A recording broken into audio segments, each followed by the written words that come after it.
रामपुर के जंगल में टोनी चिड़िया रहा करती थी। उसके साथ उसका पति भी रहा करता था, टिंकू चिड़िया।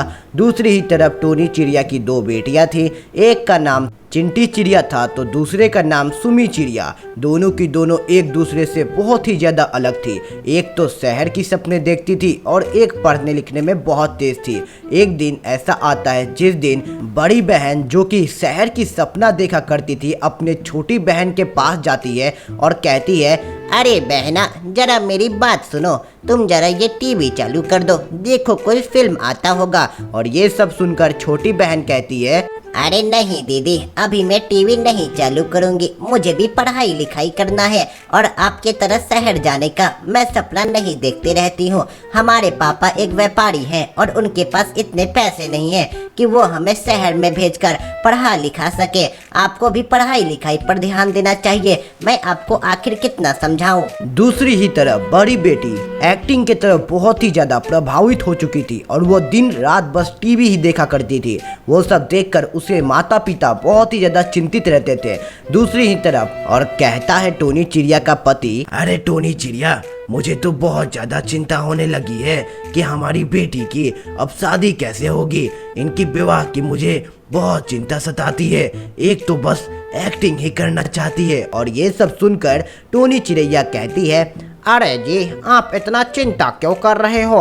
हमारी बेटी इतनी बड़ी थोड़ी ना हुई है अभी। धीरे धीरे कर कर सब कुछ हो जाएगा, आप चिंता मत करो। और ये सब कहकर टोनी चिड़िया अपने पति को दिलासा दिलवाती है। और फिर दूसरी ही तरफ टोनी चिड़िया अपनी बड़ी बेटी के पास जाती है और कहती है, तुम दिन भर बस टीवी ही देखते रहना और कुछ काम धाम नहीं है क्या? पता नहीं ये टीवी देखकर क्या करेगी। इतना कितना समझाओ तुम्हें, इस टीवी में कुछ नहीं रखा। और ये सब सुनकर बड़ी बेटी बहुत गुस्सा हो और थोड़ी ही देर बाद माँ फिर से कहती है, अरे थोड़ा टीवी पे से ध्यान हटा कर और किचन में भी ध्यान दे दे, थोड़ा खाना भी बनाना सीख ले। और ये सब सुनकर बड़ी बेटी कहती है, अरे माँ, अगर मैं किचन में जाकर ये सब काम करूँगी ना तो मेरी पूरी चेहरे काला हो जाएगी उस धुएं से। और उसके बाद आपकी बेटी फिल्मों में कैसे आएगी और एक्टिंग कैसे करेगी। और ये सब सुनकर माँ कहती है, अरे लगता है पूरे फिल्म का भूत चढ़ गया है तेरे दिमाग पर।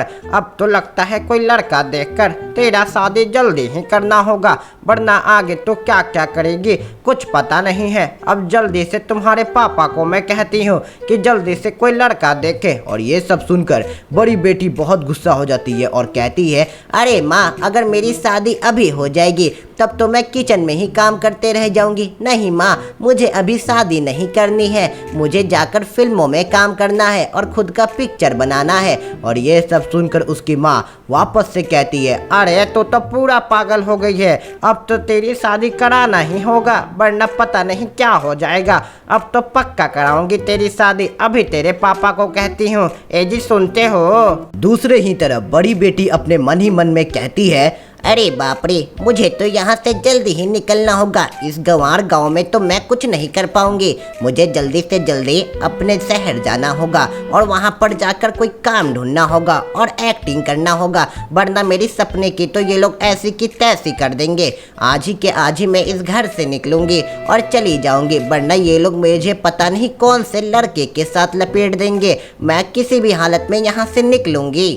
और उसी दिन रात में जब सारे लोग सो गए तभी सुमन चिड़िया अपने दिमाग में खुरापाती आइडिया लाती है और एक काम करती है। अपने मम्मी पापा के अलमारी में से 10,000 रुपये चुरा लेती है और एक लेटर लिखती है जिसमें कि वो लिखती है, अरे मम्मी पापा, मुझे बहुत दुख हो रहा है ये बताते हुए कि मैं आप लोगों को अब छोड़कर जा रही हूँ। मुझे अपने कैरियर पे ध्यान देना है और मैं ये चिट्ठी आपके लिए ही लिख रही हूँ। आप लोग मुझे ढूंढने की कोशिश मत करना। मैं आपके अलमारी में से 10,000 रुपये लेकर जा रही हूँ। मुझे पहला फिल्म मिलते ही मैं आपको आपके 10,000 रुपये लौटा दूंगी। प्लीज़ मुझे ढूंढने की कोशिश मत करना और भगवान से प्रार्थना करना कि मेरी पहली फिल्म बहुत ही ज़्यादा अच्छी कमाई करे। और उसके बाद थोड़ी ही देर बाद वो उस चिट्ठी को अपने जाकर कॉरिडोर में छुपा देती है और उसके बाद वो उस घर से निकल जाती है।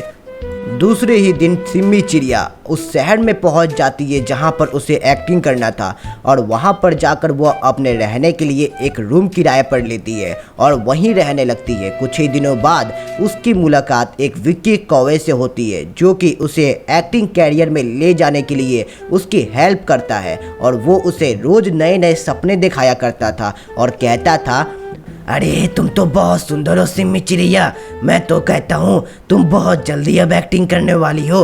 और ये सब सुनकर सिम्मी चिड़िया बहुत ही ज़्यादा खुश होती थी और कहती थी, अरे हाँ, इसीलिए तो मैं उस गांव को छोड़कर आई हूँ एक्टिंग करने के लिए। तुम्हें क्या लगता है? हाँ वो तो तुम सही कह रही हो, तुम अब बहुत आगे बढ़ोगी और एक एक्टर बनोगी और बहुत पैसे कमाओगी। और ये सब देखकर सिम्मी चिड़िया बहुत खुश हुआ करती थी। रोज रोज उसे विक्की कौवा नए नए सपने दिखाया करता था और एक दिन सिम्मी चिड़िया के पास उसके सारे पैसे खत्म हो जाते हैं और वो मन ही मन में सोचने लगती है, अरे ये क्या हो गया, मेरे तो सारे पैसे ही खत्म होते जा रहे हैं। और थोड़ी ही देर बाद वो विक्की कौवे से पैसे की सारी बात बता देती है और फिर विक्की कौवा कहता है, अरे तुम चिंता क्यों कर रही हो, मैं हूं ना, मेरे होते हुए तुम क्यों चिंता कर रही हो, मैं तुम्हें एक नौकरी दिला सकता हूँ मेड की, तुम मेरे घर काम किया करो और मैं उसके तुम्हें पैसे दे दिया करूँगा। और ये सब कहकर विक्की कौवा उसे पूरा फंसा लेता है। कुछ ही दिनों बाद वो उसे बहुत ही ज़्यादा पसंद करने लगती है और विक्की कौवे से कुछ ही दिनों बाद वो शादी कर लेती है। विक्की कौवा भी बहुत खुश होता है सिम्मी चिड़ैया के साथ और वो उसके साथ विवाह कर बहुत ही ज़्यादा खुश रहने लगता है। दूसरी ही तरफ टोनी चिड़ैया की छोटी बेटी बहुत ही ज़्यादा मेहनत किया करती थी पढ़ाई लिखाई में। उसका सपना था एक पुलिस ऑफिसर बनना और वो बहुत ही ज़्यादा मेहनत किया करती थी और बहुत पढ़ाई लिखाई किया करती थी। दूसरी ही तरफ बड़ी बेटी सिम्मी विक्की कौवे के साथ शादी कर रहने लगी थी, लेकिन सिम्मी अब खुश नहीं रह रही थी क्योंकि विक्की कौवा बहुत बदमाश था। वो रोज बहुत ही ज़्यादा शराब पीकर आया करता था और अपनी बीवी सिम्मी चिड़िया को बहुत मारा करता था। और ये सब देख सिम्मी चिड़िया कहती थी, अरे जी आप मुझे इतना क्यों मारते हो, घर में खाने के लिए 2 दिन से कुछ नहीं है और आपके पास शराब पीने के लिए बहुत पैसे आ गए हैं, आखिर आपके पास पैसे आ कहाँ से रहे हैं। और ये सब सुनकर विक्की कौवा कहता है, हे तुम मुझे बताओगी कि मैं क्या करूं और क्या ना खाऊं और क्या पीऊं, तुम्हारे बाप का थोड़ी ना पी रहा हूं, चलो निकलो यहाँ से गंवार कहीं की, अपने घर जाओ। और ये सब सुनकर सिम्मी चिड़िया बहुत गुस्सा आ जाती है और वो रोने लगती है, ये तो बहुत बुरा किया तुमने मेरे साथ, मैं यहाँ से जा रही हूँ। और उसके बाद विक्की कौवा कहता है, चलो निकलो यहाँ से। और उसके बाद सिम्मी चिड़िया वहाँ से निकल जाती है और बहुत ही ज़्यादा गुस्से में वो जाकर भीख मांगने लगती है और रोने लगती है। कहती है, अरे मेरी तो किस्मत ही खराब थी मेरी किस्मत बहुत खराब थी। और उसके बाद दूसरी तरफ छोटी बेटी टोनी चिड़ैया की एक पुलिस ऑफिसर बन जाती है। गांव वाले उसे बहुत ही ज़्यादा बधाई देते हैं और कहते हैं, अरे बेटा तुमने तो हमारा नाम ही रोशन कर दिया, अपने पापा का ही नहीं पूरे के पूरे गाँव का नाम रोशन किया है। और कुछ ही दिनों बाद छोटी बेटी अपने कार से दूसरी तरफ शहर की ओर निकल जाती है जहां पर उसकी नौकरी लगी रहती है। और जैसे ही वो अपने गाड़ी से शहर में पहुंचती है उसके सामने गाड़ी के एक भिखारिन आ जाती है और देखती है और छोटी बेटी ड्राइवर से कहती है, अरे ये कौन है हमारे गाड़ी के सामने। और तभी ड्राइवर कहता है, अरे मैडम जी पता नहीं कौन है, लगता है कोई भिखारिन है। और तभी छोटी बेटी गाड़ी से बाहर निकलती है और जाती है। तभी बड़ी बेटी देखकर उसे कहती है, अरे छोटी तो इतनी बड़ी अफसर बन गई, मुझे तो लगा ही नहीं था, अरे मेरी तो किस्मत ही खराब है। और उसके बाद छोटी बेटी ये सब देखकर पूछती है, अरे दीदी आपकी ये हालत किसने की, बताओ पहले मुझे। और उसके बाद वो सारी चीज़ें अपनी छोटी बहन को बताती है और फिर छोटी बहन कहती है, अरे उस विक्की कौवा को तो मैं नहीं छोड़ूंगी, पहले आप मेरे साथ चलो और मम्मी पापा के पास चलो। और ये सुनकर बड़ी बेटी कहती है, अरे नहीं मैं नहीं चल सकती, अब मैं किस मुंह से मम्मी पापा के पास जाऊं, अब मैं तुम ही बताओ। और उसके बाद छोटी बेटी कहती है, अरे दीदी आप चलो तो, सुबह का भूला शाम को घर वापस आ जाए तो उसे भूला नहीं कहते, अब आप चलो जल्दी। और उसके बाद बड़ी बेटी उस कार से वापस चली जाती है अपने मम्मी पापा के पास और जाती है। तभी देखकर टोनी और टुन्नू देखकर बहुत ही ज़्यादा गुस्सा आ जाते हैं और बहुत चिल्लाते हैं उस पर। थोड़ी ही देर बाद छोटी बेटी अपने मम्मी पापा को समझा देती है और फिर टोनी चिड़ैया अपनी बेटियों से कहती है, अरे चलो कम से कम सुबह का भूला शाम को घर तो आया, लेकिन तूने ये बहुत बुरा किया। चलो अब बहुत बढ़िया, अब हम इसकी भी शादी अच्छे से करेंगे, लेकिन पहले इसे कुछ पढ़ा लिखा कर,